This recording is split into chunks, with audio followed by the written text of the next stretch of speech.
A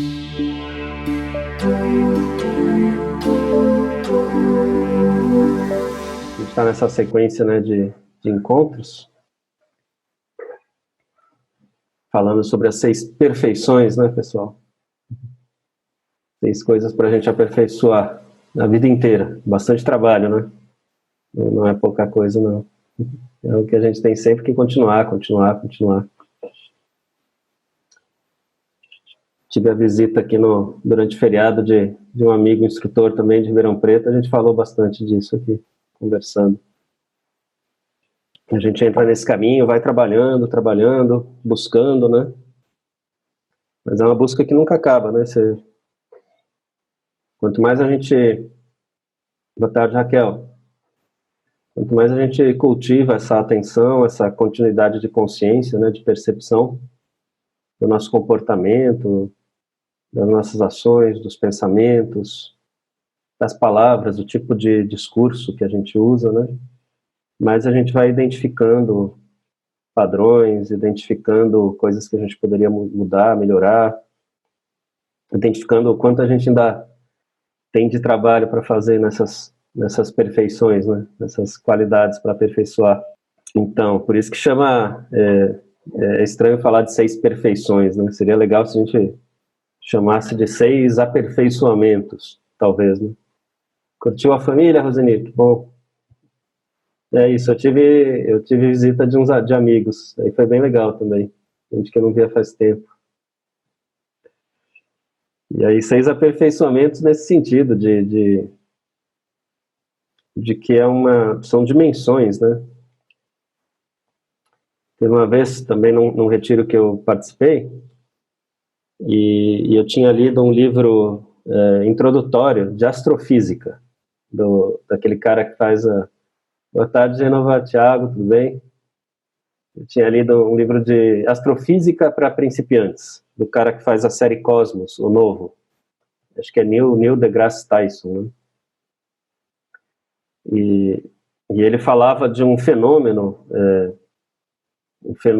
estelar, né? Um fenômeno no cosmos, que eu não vou saber explicar perfeitamente, né? Mas, enfim, a ideia é o seguinte: os caras pegam aqueles telescópios super potentes, né? Ou até mesmo um Hubble da vida, enfim, né? E apontam o telescópio para uma certa galáxia, e tem alguns tipos de galáxias que funcionam como se fossem também lentes de aumento. Então, elas têm um campo gravitacional, de certa forma, que quando você está apontando, você está olhando para o céu, né? E aí você vê, sei lá, a galáxia como tal, e tem um buraco, um espaço vazio. Parece que não tem nada, está tudo vazio ali, né? Aí aponta o telescópio para lá, o campo gravitacional da galáxia funciona como se fosse uma segunda lente de aumento. Então, através da própria galáxia, você acaba vendo que lá no fundo tem mais uma infinidade, assim, milhares de estrelas e de astros, né? Então é como se a própria galáxia fosse um telescópio, funcionasse como um telescópio para a gente. E aí eu estava nesse retiro foi o retiro de um mês lá em Portugal também, e eu tive essa sensação com o sofrimento, sabe? Você começa a olhar, né? E aí você descobre padrões, condicionamentos, como eu estava falando aqui, né? Descobre alguma questão, né, que você quer tratar, enfim, aí você tem um insight. Ah, legal, putz, tive um insight. Percebi como talvez uma possibilidade de resolver isso, ou de trabalhar sobre isso, né? Só que daí você continua o trabalho, a prática, né, meditativa, contemplativa, o estudo dessas qualidades que a gente está estudando e tal. E aí, de repente, quando você foca ali, é como se fosse você conseguiu ver, né, um sofrimentozinho ali, e aí você descortina uma outra galáxia de sofrimento, né, eu falo rindo, mas não é muito engraçado na hora, não. Engraçado agora. Porque, na verdade, é sofrimento autocriado, né? A gente acaba vendo depois que é coisa que nós mesmos temos para nós, né? Eu também, na conversa com esse meu amigo, falei que é curioso isso, né? Porque boa parte do sofrimento, esse sofrimento que a gente cria para nós mesmos, né? Pelos nossos padrões e condicionamentos e tal, você parar para pensar, ele não tem uma base na realidade. Ele é algo que nós mesmos adicionamos, vamos dizer assim, né? Mas apesar de não ter uma base na realidade concreta, ele é muito real, né? A gente sofre, a gente sente, então a gente precisa ter muito respeito pelo sofrimento das pessoas, né? Ontem, numa conversa com uns amigos aí, também praticantes e tal, até surgiu isso. Eu até falei, né, que é isso, né? Essa questão de que o meu ponto de vista não determina o tamanho da sua dor. Eu posso achar intelectualmente o que eu achar do seu sofrimento, né? Ah, que, pô, eu tava fazendo tempestade em copo d'água, né? O famoso, ou alguma coisa assim. Claro que eu não falo isso, né? Mas, enfim, eu posso ter as minhas ideias, as minhas visões. Mas o tamanho da sua dor é só você quem sabe, né? Só cada um que sabe. Então, ao mesmo tempo que não tem a base na realidade, ele é muito real, né? Enfim, tudo isso nessa ideia de que esses 6 qualidades que a gente vem trabalhando nos últimos encontros são um trabalho contínuo, um desenvolvimento contínuo. E, nesse sentido, todas as técnicas meditativas nos ajudam, né? E justamente hoje a gente fala sobre a 5ª qualidade, ou a 5ª perfeição, que é a própria meditação, ou às vezes aparece como absorção meditativa, às vezes como concentração, às vezes como o sentido de união, né? E é interessante, né? A gente, relembrando, a gente falou sobre generosidade, a primeira dessas qualidades, né? Essa questão de a gente ver em um universo generoso, em que está havendo doar e receber o tempo todo, invariavelmente. Viver é doar e receber, não tem jeito. Eu estou o tempo todo sendo nutrido por tudo, em todos os sentidos, né? Visão, audição, etc. E estou o tempo todo nutrindo todos que estão à minha volta, né?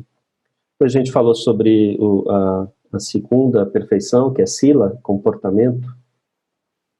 Então, certos aspectos de comportamento moral adequado, né? De como, a partir do reconhecimento, inclusive, dessa condição de generosidade em que a gente vive, faz sentido a gente ter um comportamento moral adequado, que evite sofrimento, que promova o saudável, né? Eu lembro sempre que o professor do meu professor, Nandial Rinpoche, falava isso, né? Se você está mantendo um olhar sobre um comportamento adequado, os preceitos, né, de comportamento, bom, você já está causando muito menos, criando muito menos sofrimento. Então você perde menos tempo lidando com o não saudável. Aí o terceiro que a gente viu foi paciência, tolerância, porque realmente é isso, nesse caminho de descoberta e de identificar os condicionamentos, identificar todos os padrões, identificar certas sombras, vamos dizer assim, que a gente tem, e querer mudá-las, né? É preciso paciência, é um trabalho lento, é um treino, a gente vai falar sobre isso hoje, sobre a própria meditação. Então é preciso paciência consigo mesmo, é preciso tolerância e paciência com o outro também, porque, como eu estava falando, às vezes alguma coisa que você de repente já identificou, parecido em você, já trabalhou e não parece tão significativo assim, né? Mas a dor do outro é ele que tem a dimensão, né? Não somos nós, não é o meu ponto de vista. Então, tolerância e paciência consigo e com o outro. E a gente falou também sobre energia, né? Sobre essa ideia de que se você está nesse caminho e você vai identificando que tudo é troca, e então, a partir dessa identificação de que tudo é troca, tudo é receber e doar o tempo todo, você vai se trabalhando para um comportamento moral, ético mais adequado, e você vai fazendo isso com paciência e tolerância. Aos poucos, claro, você vai descobrindo, você vai percebendo, você vai tendo insights, você vai mudando algumas coisas, né? Primeiro, talvez as mais não tão profundas, depois as mais profundas, ou às vezes uma mudança drástica também acontece, né? E você vai descobrindo que só de ir tirando tirar parece que você está removendo algo, mas não é bem isso. É como se você estivesse só abrindo umas cortinas, né? Afastando a confusão da frente e com isso não diminuindo a geração do não saudável, né? E você vai descobrindo, só que são cortinas para dentro, não são para fora, né? Na verdade. Você vai descobrindo esse estado puro de energia que você já é, que é o seu corpo, com todo o potencial humano que a gente tem, né? Saudável, atuando no mundo. Nós somos um potencial de energia já. E o Nanjiao Rinpoche também dizia que a energia está sempre disponível, é só a gente aprender a acessá-la, né? E há como cultivar também isso, né? E aí depois dessas 4 primeiras, daí a gente chega na prática da meditação, que é a quinta perfeição, ou sabedoria, que a gente pode sempre aperfeiçoar. E que, para mim, no meu olhar, ela quase que une todas as outras. E possibilita, ao mesmo tempo, enxergar mais claramente todas as outras, por um lado, e por outro lado, se todas essas outras 4 primeiras estão sendo trabalhadas, o potencial da quinta, que é a meditação, também se amplifica. Se você está trabalhando esse contexto de reconhecer a generosidade inerente ao universo em que você vive, a sua condição humana, e a partir disso cultivar um comportamento ético, eu acho que eu gosto mais de ético do que moral, apesar de se usar na tradição essa palavra moral, com tolerância e paciência, né? E abertura nesse sentido, né? E aí com isso gerando e reconhecendo a energia, esse potencial inerente, isso se torna uma base de sustentação da prática da meditação enorme. Então, é quase como se fosse retroalimentando, né? E a gente pode falar da meditação em vários aspectos, né? A gente pode falar da meditação como um treino, então, e do ponto de vista científico ou da tradição. Por exemplo, se for falar do ponto de vista científico, lembrando que eu não sou um cientista, não sou um pesquisador, mas eu gosto muito, eu vou atrás, eu me informo, eu acho importante. Então eu tenho alguma coisa, né, algum conhecimento através do que eu li, dos meus amigos que conhecem mesmo de ciência. Aliás, daqui a algumas semanas a gente vai começar a fazer nesses encontros aqui também, vai ter um ou outro dia, alguns dias que vão ser entrevistas com outras pessoas, não vai ser só eu falando, eu vou trazer alguns colegas que manjam mais, conhecem mais de algumas áreas, bem mais do que eu, e a gente vai poder conversar e aprofundar em certas áreas, né? Já tem uma pessoa que trabalha com a área de performance compassiva, que vai vir, tem uma outra pessoa que trabalha com a parte de sono, e eu estou querendo trazer alguém expert da ciência mesmo, mas enquanto não vem, eu posso falar um pouquinho. Essa ideia de que o mindfulness, o que é, né? Isso tem muito a ver, o treinamento do mindfulness e da meditação, para mim, tem muito a ver com que os cientistas aí, talvez há 50, 60 anos, um pouco mais que isso, talvez, em campo novo da ciência, tem chamado de neuroplasticidade. O que é neuroplasticidade? Para leigos como eu. Neuroplasticidade é essa capacidade que o nosso cérebro tem de mudar e se moldar estruturalmente e funcionalmente em resposta à experiência. Quer dizer, quando a gente já sabia, todo mundo já sabia faz muito tempo que, e é óbvio, né, que o desenvolvimento do cérebro de um bebê, por exemplo, é extremamente pronunciado e avançado. O bebê aprende, se a gente continuasse aprendendo no ritmo que um bebê aprende, acho que nós seríamos todos gênios, né? Só que antigamente, mesmo na época que eu estudei, tinha essa história, essa ideia de que, legal, o cérebro se desenvolve muito na juventude, na infância, adolescência, um pouco o começo da juventude e depois já era. Depois é só perder neurônio. E o que a neuroplasticidade descobriu é que não é isso não é verdade. O cérebro adulto, se estimulado adequadamente, ele tem essa capacidade, ele continua gerando novos neurônios e novas conectividades, né, caminhos neurais, mas se adequadamente estimulado, ele pode gerar ainda muito mais. É como se na primeira infância realmente a gente sei lá, imagina assim, você quando bebezinho, bebezinha, você teve um certo estímulo e ficou triste e chorou, teve essa reação. E aí percebeu a reação do ambiente a isso. E aí isso forma, vamos dizer, se isso vai se repetindo, isso vai formando certos caminhos preferenciais de comunicação, vamos dizer assim, entre neurônios. Como se fossem avenidas preferenciais de comunicação.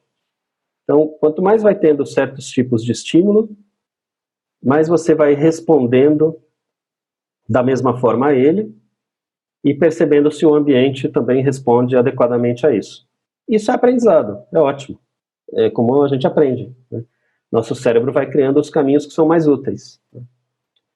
Só que pode chegar numa hora, você está lá como adulto, né, e de repente acontece alguma coisa e teu cérebro ativa aquele mesmo caminho preferencial. E você se vê reagindo impulsivamente a algo de uma forma que, na verdade, não se relaciona com o que está acontecendo agora aqui. Isso se relaciona com experiências infantis. Então, é uma reação realmente infantilizada, né, que vem de lá de trás. E o que a neuroplasticidade descobre é que há como mudar. Com treinamento, e o treinamento de mindfulness e de meditação é um deles, um dos mais eficientes até agora mostrados pelos estudos, que são capazes de mudar esses caminhos de comunicação neuronais. E ao mudar os caminhos essas avenidas preferenciais de comunicação, isso muda então estruturalmente o seu cérebro, e funcionalmente também, e vai te gerando outros tipos de comportamentos, outros tipos de ações, e até pode afetar em pensamentos e emoções, né? Então é bem bacana, assim. Tem um estudo que fizeram, que é bem um dos mais antigos, ele se chama, não é que ele se chama, eu costumo chamar ele de estudo do piano virtual. E o que é isso? Chamaram um grupo de voluntários que nunca tinham tocado piano na vida, e ensinaram para eles uma sequência simples de notas para fazer com a mão esquerda. Fazer uma sequência de notas com a mão esquerda. Pediram para eles repetirem essa sequência 4 horas por dia, treinando isso, durante 5 dias.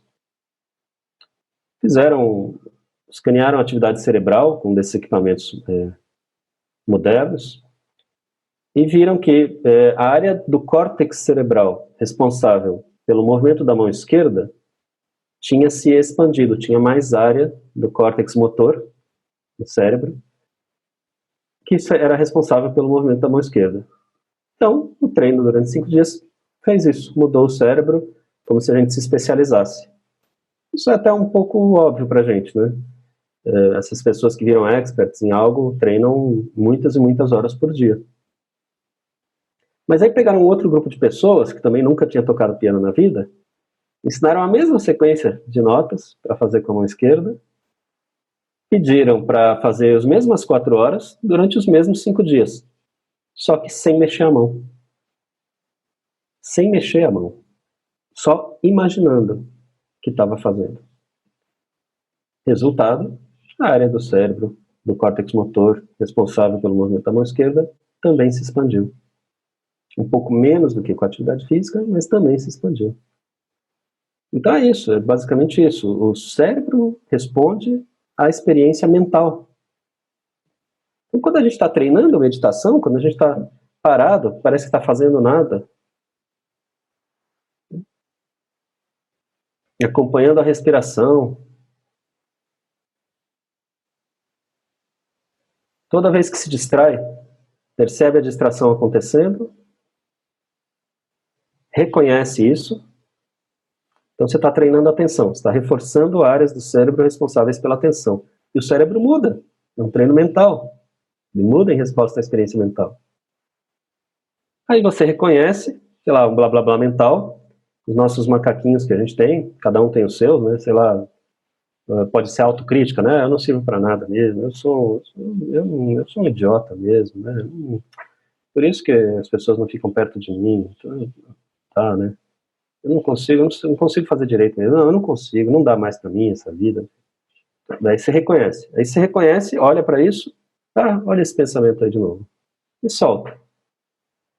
Então você vai fazer isso centenas de vezes, né, durante 10 minutos, a gente sabe bem isso. Então você está treinando também soltar. Você está treinando não pegar carona no blá blá blá mental e reconhecê-lo como só mais uma experiência, que tem começo, meio e fim. Surge, acontece, desaparece.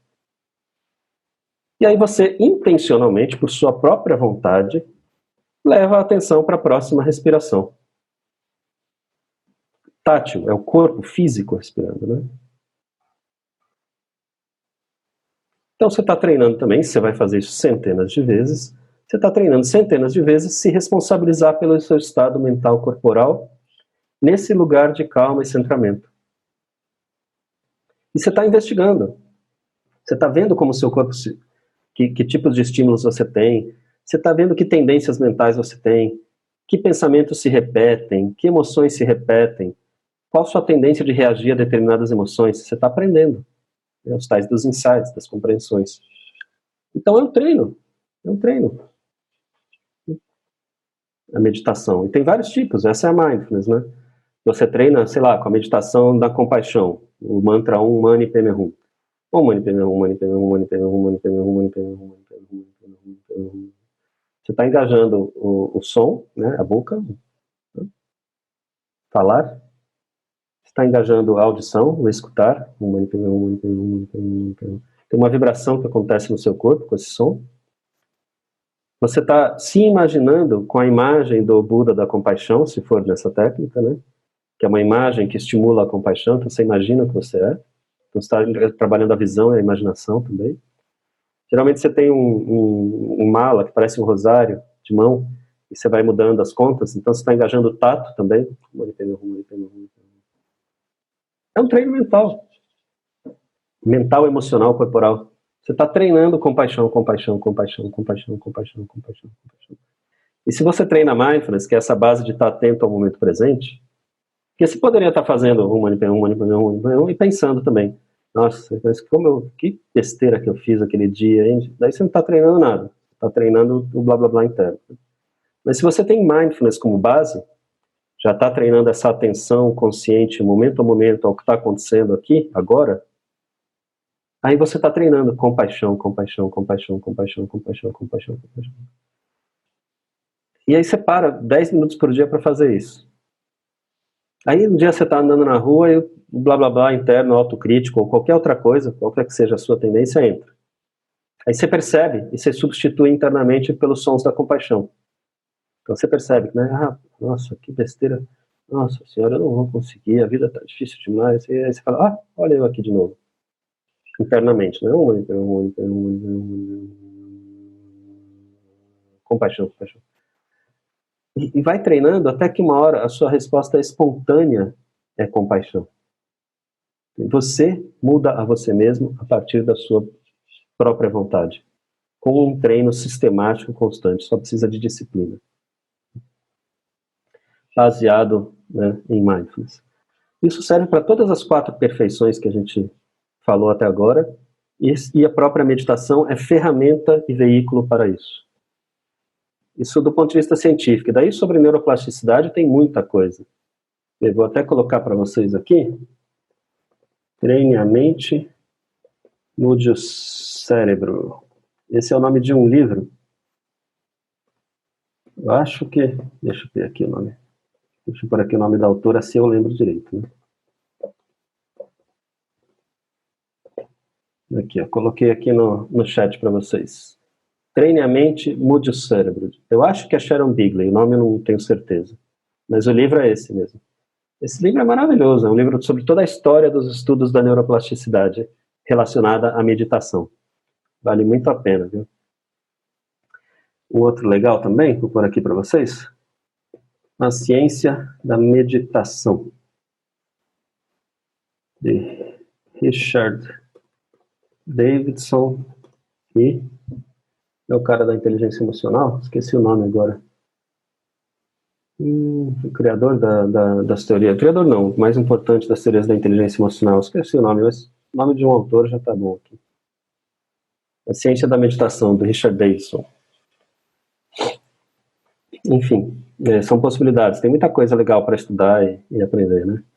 E do ponto de vista da tradição, também tem um aspecto legal, que aí é onde vai onde vai mais o Nangyal Rinpoche, no livro The Path of Victory, ele vai mais para esse lado, e o próprio Thich Nhat Hanh, no livro A Essência dos Ensinamentos de Buda, são os livros que a gente tem trabalhado em todos os últimos encontros, ele também vai mais por aí.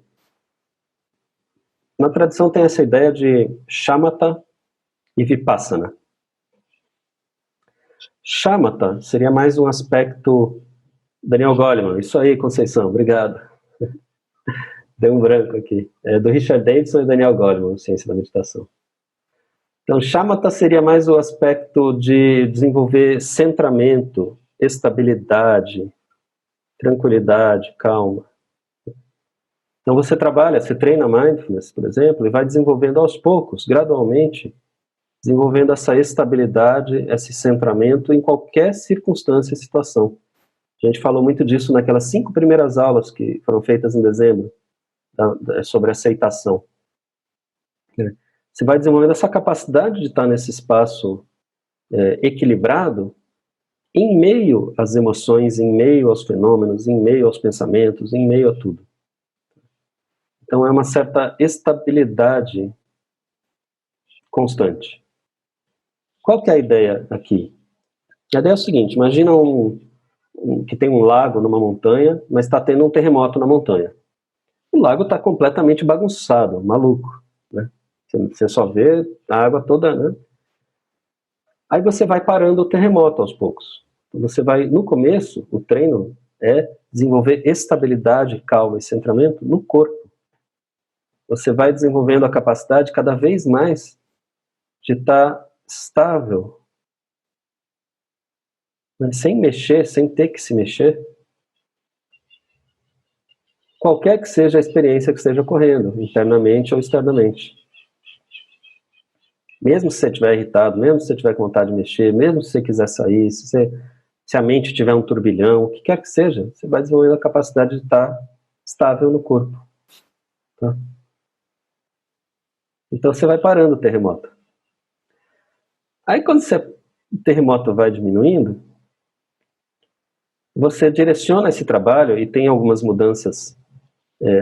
Quem é um instrutor de meditação e de mindfulness especialmente vai orientando algumas sutis mudanças no treinamento para as pessoas para poder direcionar mais para pensamentos e emoções. Você começa pelo corpo, que é a base. Depois é que você vai mesmo para pensamentos e emoções. Não adianta querer começar com o mais sutil. Você está tendo terremoto. Se você ainda está reagindo no seu comportamento, no seu corpo, imediatamente.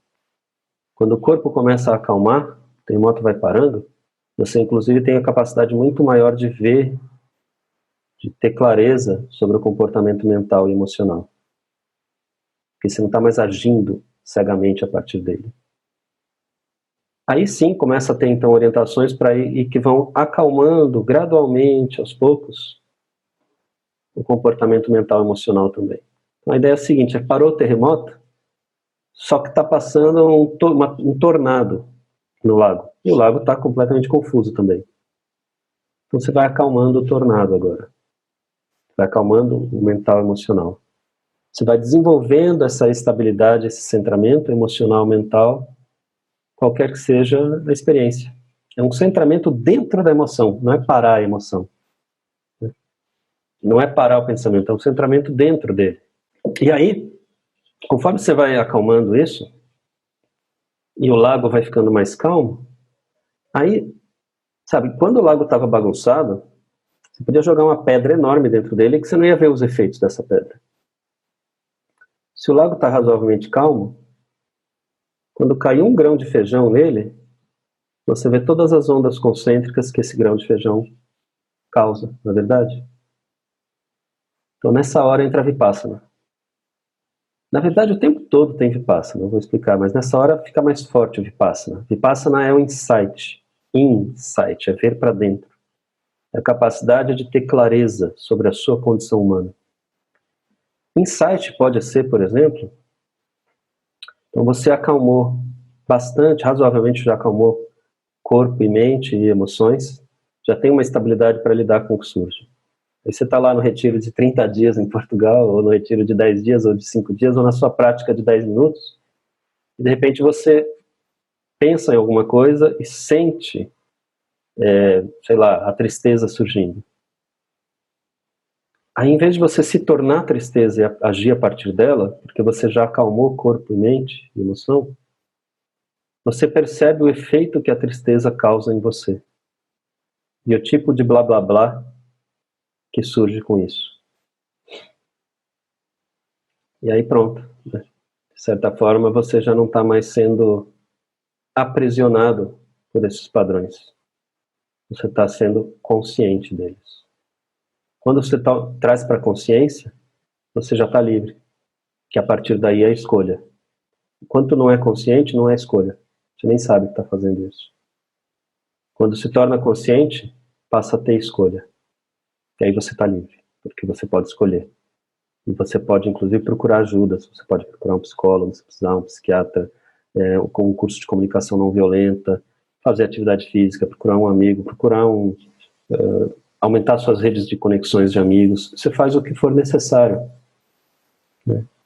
Externamente e internamente, porque você trouxe a consciência. Então você não é mais aprisionado, né?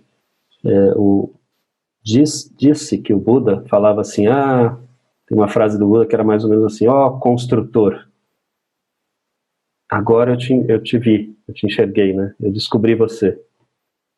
Você não vai mais construir. É nesse sentido, sabe? Então, Shamatha e Vipassana seria mais ou menos assim. E aí esse grão de feijão que você joga no lago também é o seguinte, se você já desenvolveu o Shamatha bastante, ou essa estabilidade, esse centramento, essa capacidade de estar centrado com tudo que está surgindo, né, já desenvolveu razoavelmente, você pode estimular o Vipassana, esse insight, essa compreensão. Para quem está iniciando, isso não é recomendável. Mas para quem já desenvolveu razoavelmente essa estabilidade, você pode lançar uma pergunta ou uma aspiração antes da prática meditativa. Então, sei lá, por exemplo, o que é cura? Ou até mais especificamente, como eu curo esse meu comportamento X? Ou qual a raiz desse comportamento? Só que daí você não fica raciocinando e pensando sobre ele. Entendeu? Quando você joga o feijãozinho no lago, você não mergulha no lago atrás dele que você bagunça toda a água. Você joga e solta. Você só experiencia as ondas concêntricas que foram formadas. Então é a mesma coisa. Você lança a pergunta ou essa inspiração que você quer, do que você aspira, e solta. Para de pensar nisso. Apenas entra na prática. Só que você lançou um estímulo na sua mente, corpo, emoção, que reverbera de algum jeito. Você vai só experienciar ser o que você é. E de repente os insights podem surgir, na maioria das vezes fora da prática de meditação, inclusive. Mas você está estimulando. No começo, quem está começando a prática, isso não é recomendável, porque é muito provável que, como ainda não estabilizou bastante, não tem muita experiência, é provável que vai ficar no blá blá blá mental sobre a pergunta. E aí não adianta muita coisa. Tá? Porque você está mergulhando atrás do feijãozinho. Então essa é a ideia. E nessa tradição, nessa linha que eu estou, com os meus professores, Shamatha e Vipassana, né, estabilidade, centramento e compreensão, andam juntos. Você desenvolve um pouquinho de estabilidade, de centramento e compreensão, começa a ganhar alguns insights sobre quem é você, sobre seus padrões, seus condicionamentos, né, muito interno, como eu sou, né? Daí você desenvolve estabilidade mais profunda ainda e começa a fazer investigações ativas mais profundas sobre você. E aí você desenvolve mais shamatha ainda, mais estabilidade ainda, mais centramento, e aí você começa a desenvolver mais compreensões, daí provavelmente não só sobre você, mas sobre o externo também, sobre a condição humana, o que é ser um ser humano neste universo. E um vai alimentando o outro. A ênfase no começo é em estabilidade, por essa questão óbvia de parar o terremoto, porque se você está olhando para uma coisa que está em terremoto, que está em convulsão, não há clareza. Então você primeiro acalma, para daí ter clareza. Isso explica porque que mindfulness não é só uma técnica de atenção e relaxamento, nem meditações, né? Elas trazem isso também, atenção, relaxamento, estabilidade. Mas trazem isso para a compreensão, para o saudável, para o insight, para a mudança. O que vai nos liberar mesmo do sofrimento autocriado é a compreensão, não é o relaxamento, não é a tranquilidade, né? Então é um centramento, é uma concentração, uma absorção meditativa engajada, atenta, desperta, clara para a vida. Bom, essas são algumas ideias em relação a essa questão da meditação. Inclusive eu queria dizer para vocês, aproveitar isso, porque a gente vai praticar um pouquinho já, mas quem tem muitos aqui que eu sei que já treinam faz bastante tempo, né, pessoal? Cristina, Conceição e tal. Mas se vocês tiverem interesse em fazer acho que vocês devem ter recebido, né? Eu vou dar um curso de 8 semanas online de Mindfulness, tá? Tá com inscrição aberta já, através da Musing. Tá aí o link para dar uma olhada, se você tiver interesse, ou se conhecer pessoas que tenham interesse, enfim, isso me ajuda bastante, que é a minha profissão também, né? Eu adoro, eu tenho muito prazer, mas é também o meu ganha-pão. Então, eu gostaria de ter bastante gente inscrita aí. E também porque, para minha experiência, eu gosto mais de grupos com bastante pessoas, né? Eu já tive grupos bem pequenininhos, 4, 5 pessoas, tive grupos com 10, 15, tive grupos com 30. Eu achei que 30 é um número legal. Quando passou de 30, eu achei que não ficou tão legal. Então a gente restringe a 30 vagas, né? Não daqueles cursos gigantes que ninguém vai se falar. Ele é online, mas ele é ao vivo. Eu participo ao vivo em todos os encontros, não é gravado. Então tem muita troca. Na verdade, a base do curso é troca, puramente. Prática e troca. Não é um curso conceitual, né? Isso você pega os livros, já é suficiente. É um curso para realmente, durante 8 semanas, ir desenvolvendo a prática de meditação mindfulness, tá? E trocando experiências. E aí os grupos grandes têm mais riqueza, né? Mais diversidade. Enfim, se vocês tiverem a fim de participar, vai ser um prazer. Ou até compartilhar com amigos também, amigos que possam participar. Eu vou ficar feliz, tá bom? E é isso. Vamos praticar um pouquinho, então, dessa meditação mindfulness, tendo em mente essa ideia, né, de que o que a gente está fazendo, na verdade, é desenvolvendo essa habilidade que todos nós já temos, mas estamos ampliando, de permanecer estável, centrado e atento, não é dormindo, né? Não é, estou tão relaxado. Não, centrado e atento, com clareza, para tudo que estiver acontecendo nesse momento. Emoções, pensamentos, sensações corporais, tudo, lá fora, sons, enfim, né? A gente faz isso nos sentando numa posição de dignidade e clareza. O que é uma posição, uma postura de dignidade e clareza? E colocar os 2 pés estáveis no chão, então os 2 pés realmente, as solas dos pés no chão.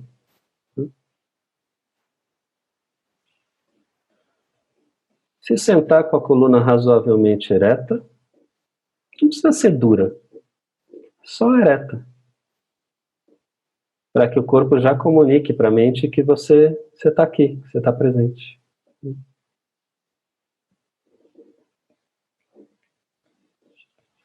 Os braços parados na sua perna, talvez, ou com as mãos unidas, de uma forma que não sejam uma distração, que eles também estejam repousando, né? E alinhando razoavelmente a cabeça, não é duro assim, sabe? Mas razoavelmente alinhada, não deixar a cabeça muito para frente, muito para trás, né? De uma forma que você possa estar atento e relaxado também. Então lembra que não está brincando de estátua. Você pode, de vez em quando, fazer microajustes no corpo. Só que são ajustes conscientes, não são impulsivos, sabe? Você está apenas alinhando, fazendo algum pequeno movimento que permita, por exemplo, aliviar um pouco mais a tensão em alguma área do corpo que você percebeu que está tensa ainda.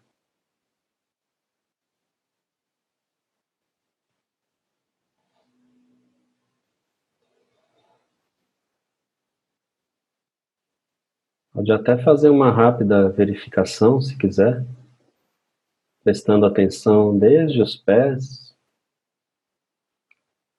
tornozelos, canelas e panturrilhas, joelhos, coxas. E se identificar algum lugar que ainda esteja tenso, permitindo que você solte, fazendo qualquer pequeno ajuste necessário.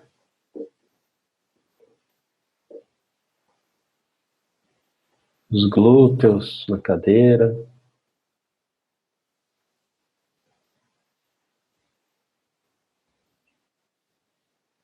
barriga bem solta, não precisa prender a barriga. Deixar ela se movimentar e o peito também, se movimentarem livremente com a respiração.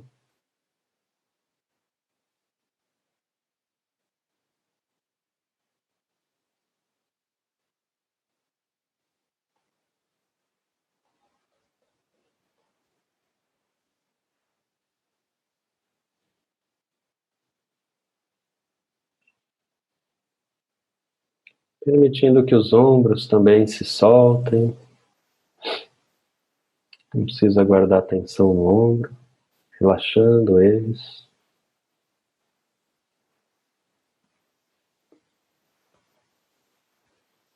Talvez notando que ao relaxar os ombros, os braços e as mãos também se acalmam.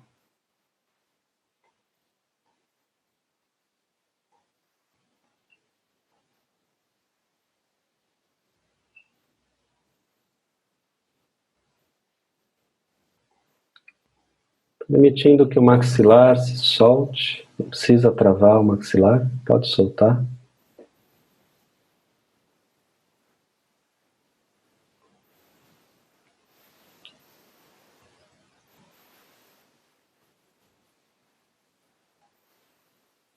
Notando também como está o resto da sua face, os olhos, a testa principalmente, suavizando toda essa região de olhos e testa.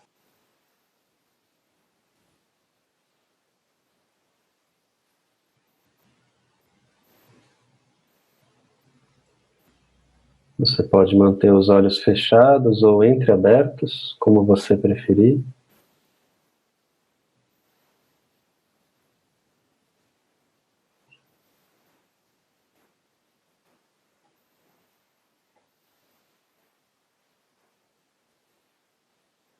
Imaginando que há um fio que sai do topo da sua cabeça em direção ao céu, ajudando a sustentar e trazer leveza.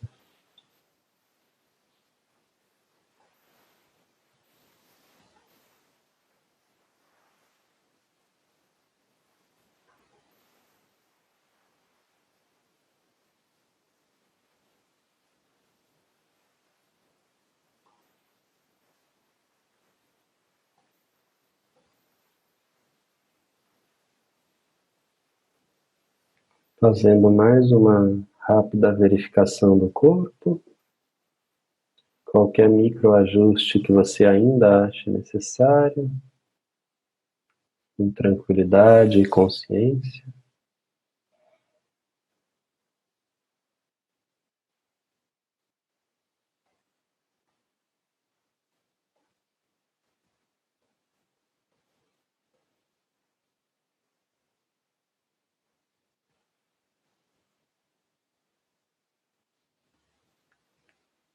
e se tornando consciente do ar entrando e saindo pelas suas narinas naturalmente, sem que você precise fazer nada.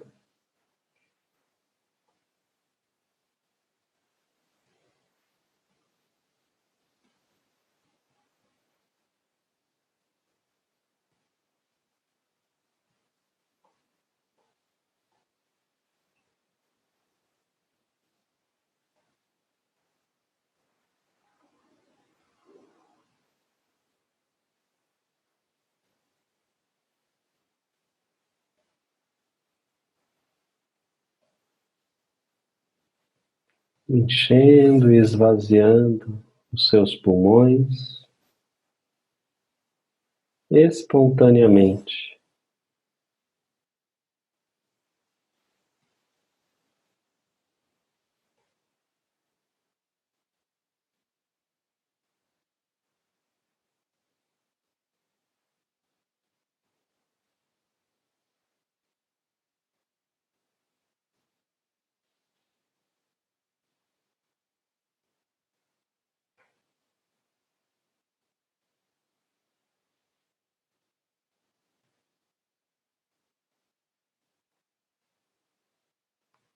Enquanto seu abdômen expande e contrai,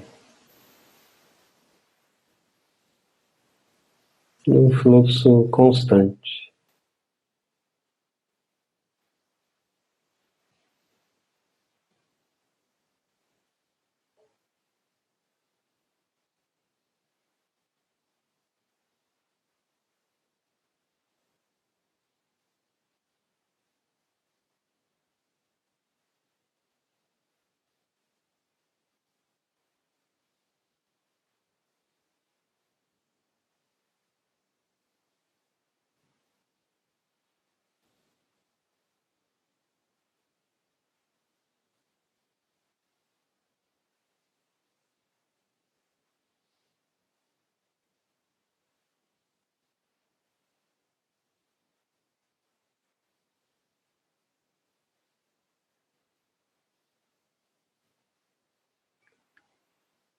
Inspirando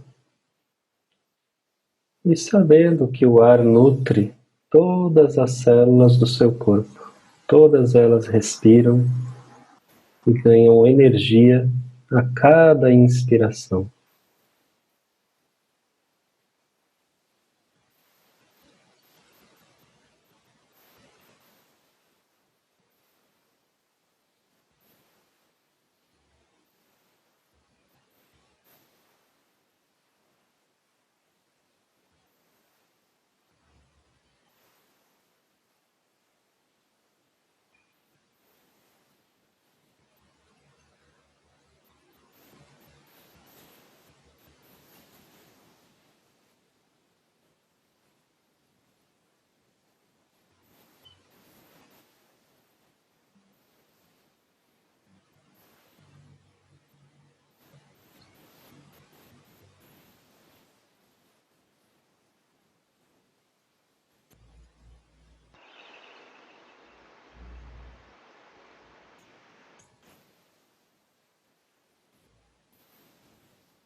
E relaxando ainda mais a cada expiração.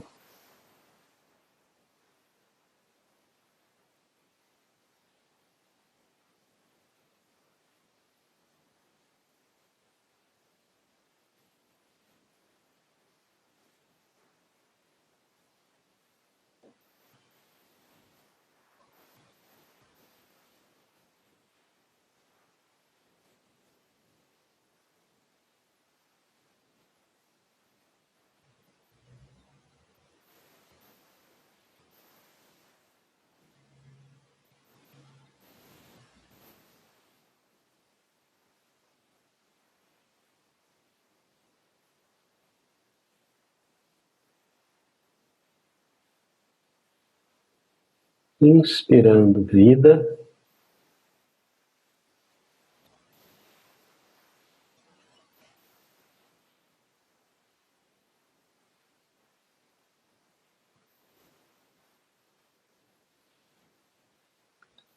Expirando, paz.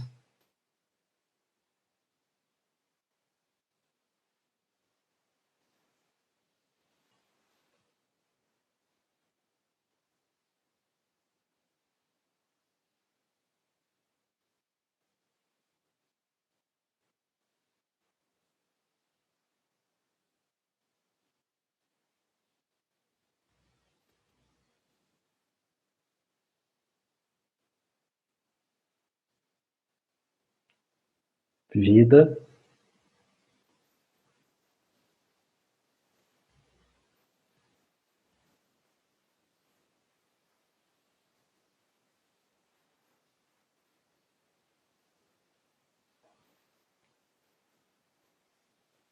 Paz.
Com gentileza, começando a mover os dedos dos pés,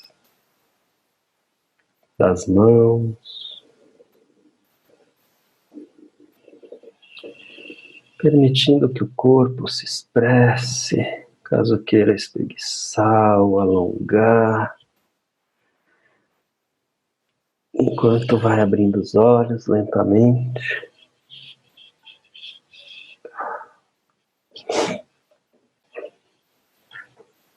É isso aí, pessoal.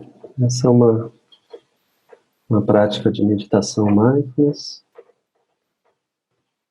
11, 12 minutos nós praticamos para fazer esse treino que a gente falou durante esse encontro todo. É isso. 10 minutos por dia, que seja, 15, 20, se você conseguir, fazendo esse tipo de prática. A gente ainda tem alguns minutos aqui. Se vocês quiserem colocar algum comentário sobre como foi a prática para vocês, ou alguma dúvida especificamente, ainda dá tempo de a gente compartilhar um pouco da experiência de todos nós aqui nesse treino e responder alguma pergunta.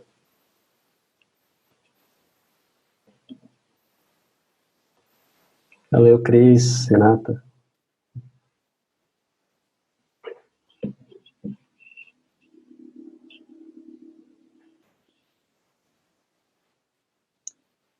Eu, inclusive, fico até curioso para saber da Cris, a Fátima, a Conceição, eu já conheço bem, mas até curioso de saber como é a prática, se o pessoal que está aí já pratica pouco, como é. Paz interior, Cris, é isso aí.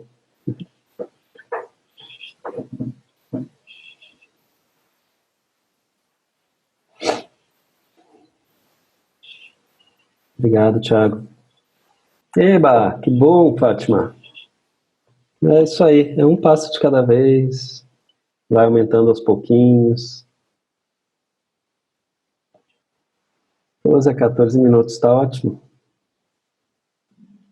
Engatinhando, né, Tiago? Ah, todos nós já tivemos essa fase. Uma dica, Tiago, é o seguinte: se você é uma pessoa disciplinada, aí tudo bem, é tranquilo, né? Mas se você não é uma pessoa disciplinada, como eu não era, eu não tenho a tendência, né, a personalidade disciplinada. Então, ajuda muito se você conseguir determinar o horário, o horário exato em que você vai praticar. Então, durante a manhã. Mas durante a manhã, que hora? 7h15, 6h45, 5h35, 8h20? Qual o horário exato em que você vai praticar? E, além do horário exato, em que local você vai praticar? Você vai praticar, sei lá, na sala? Em que lugar da sala? Em que cadeira exatamente você vai se sentar? Em que almofada exatamente? Nesse horário exato, nesse local exato, tá tudo ok para você praticar? Você pode não atender o telefone, ninguém vai passar e te interromper, etc. Entende? Se você determinar essas três coisas, o local exato, o horário exato, e que nesse local e horário você possa praticar, aí você testa. E isso ajuda a estabelecer a disciplina, porque tem algo bem exato determinado. E se não der certo, aí você troca, tenta de outra forma, tenta em outro lugar, em outro local, outro horário, enfim. Daí vai testando até achar a disciplina que serve para você. Para os poucos disciplinados como eu era, isso ajuda muito. Viu, Thiago? Obrigado, Raquel, Rosinir, Judite. Se você consegue essa aula depois, Judite? Então, a gente tem uma área de membros que tem todas as aulas que eu dei até hoje nesse projeto gravadas. E vai continuar ficando todas as aulas gravadas. É nesse link que está aí, ó. Tem um custo, é um custo de R$ 27 por mês, mas eu acho bem acessível, né? E aí tá tudo lá gravado, as aulas gravadas e os áudios das meditações também estão lá gravados. Então dá para reassistir várias vezes se quiser e praticar com os áudios várias vezes se quiser. Tá bem, Judite? Se isso for acessível, possível para você, tá lá. Paz, né, Genoma? Isso é importante. Legal. Ô, Alessandra, que bom. Depois você me conta se gostou também, como é que foi. Se você curtiu essa aula. A Alessandra já é praticante, né, Alessandra? Se for a mesma Alessandra que eu estou pensando. Eu não lembro do seu sobrenome, era esse? Obrigado, Conceição. Conceição eu sei que é praticante, né? Colega instrutora também. Amiga. Obrigado, Judite.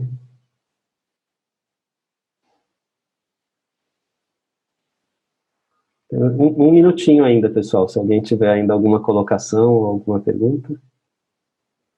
É você mesma, né, Alessandra? Legal, que bom.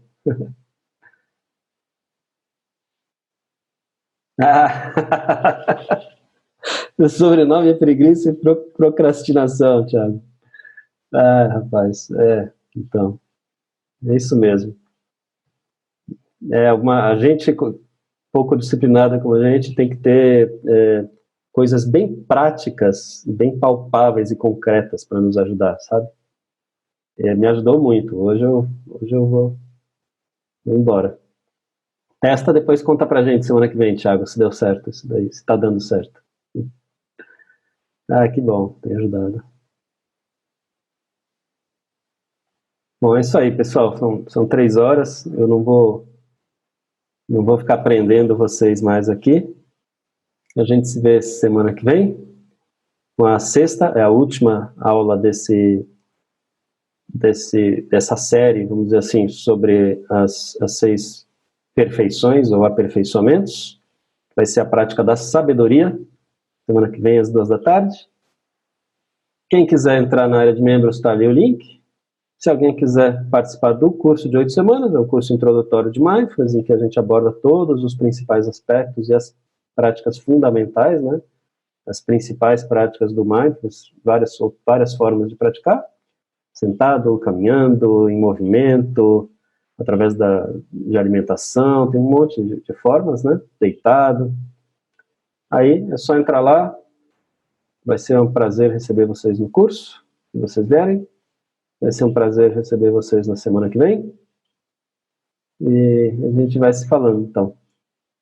Muito obrigado a todos vocês e uma excelente semana para vocês. Tchau, tchau, Genova.